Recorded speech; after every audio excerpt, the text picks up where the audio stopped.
বিশেষ চাহিদা সম্পন্ন মানুষদের হাতে বস্ত্র তুলে দেওয়ার পদক্ষেপ সমাজসেবীর।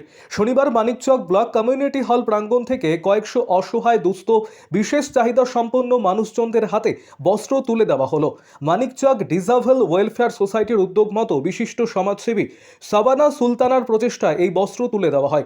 উপস্থিত ছিলেন মালদা জেলা পরিষদের সদস্য জুয়েল রহমান সিদ্দিক, মানিকচক পঞ্চায়েত সমিতির সভাপতি পিঙ্কি মণ্ডল সহ অন্যান্য বিশিষ্টজনেরা।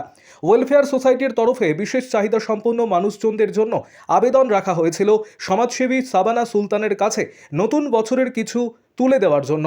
আর সেই আবেদনে সাড়া দিয়ে কয়েকশো অসহায় দুস্থ বিশেষ চাহিদা সম্পন্ন মানুষজনদের হাতে বস্ত্র তুলে দেওয়া হয়। পাশাপাশি বিশেষ চাহিদা সম্পন্ন মানুষজনদের নানান সমস্যা অভিযোগ শোনা হয় এবং তাদের সেই সমস্যার সমাধানে প্রয়োজনীয় পদক্ষেপেরও বার্তা রাখেন সমাজসেবী সাবানা সুলতানা।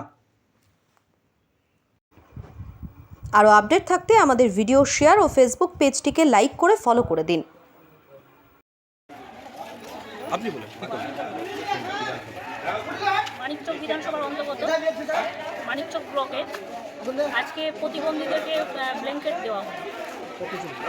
মিনিমাম প্রায় এখানে 150 জনের মতো। আমার কাছে এরা এমডি আশরাফুল হক আমাদের কাছে এসেছিল।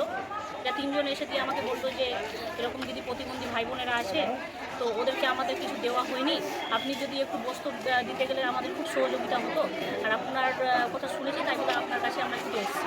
ঠিক আছে, কোনো অসুবিধা নেই। তো ওরা বললো যে আমাদেরকে বস্ত্রটাই দরকার আছে।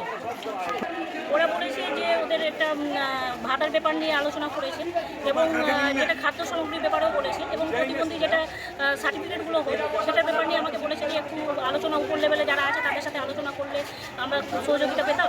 তো আমি বলেছি ঠিক আছে, আমি ডিএম ম্যাডামের কাছে যাবো, আপনাদের যেটা সমস্যা আছে সেটা নিয়ে আলোচনা করবো, কী বলছে না বলছে। কেন ভাবলেন? বলেছি সবাইকে বলেছি, শুধু প্রতিবন্ধী ভাই বোনেদের জন্য না, এবং কি যেখানে যাদের সমস্যা হবে আমার কাছে আসলে আমি অবশ্যই সবার পাশে দাঁড়াবো। মানিকচক ডিজিটাল ওয়েলফেয়ারের সোসাইটির উদ্যোগে আমাদের সুলতানাদি সহযোগিতায় আমরা আজকে বস্ত্র বিতরণ করছি। তো আমাদের মানিকচক ব্লকে আমরা এটা আবেদন করেছিলাম আমাদের প্রতিবন্ধীর জন্য। এর আগের বছর শীতে আমরা কিছুটা সরকারি কম্বল দিয়েছিলাম, কিন্তু প্রোগ্রাম করে দেয়নি। এবারও ওরা চেয়েছিল, কিন্তু এবার আমাদের ব্লকে আসেনি। আমি রিক্রুটমেন্ট পাঠানো আছে আমাদের ব্লক থেকে, যদি আসে কিছুটা আমি অবশ্যই চেষ্টা করব, কিন্তু এখনও পর্যন্ত আসেনি। জানি না এটা কি উপরে কি সমস্যা আছে। তো আসলে ওদের পাশে আমরা অবশ্যই থাকবো। সুলতানাদি কি ব্যক্তিগত উদ্যোগে দিলেন? হ্যাঁ, ব্যক্তিগত উদ্যোগে দিয়েছেন, তাকে আমি সাধুবাদ জানাই। আমাদের ব্লকের যত প্রতিবন্ধী আছে এবং আমাদের পুরো মানিকচক বিধানসভায় নিজে উদ্যোগ নিয়ে এই কম্বলটা দিচ্ছেন, খুব ভালো লাগলো আমার, এবং আমিও তার পাশে আছি। এবং বিভিন্ন সরকারি প্রকল্প থেকে শুরু করে খাদ্য সামগ্রী যেগুলো আছে সেগুলোর জন্য আমিও পাশে আছি সবসময়। আমি সাধুবাদ জানাই, এই বলে আমার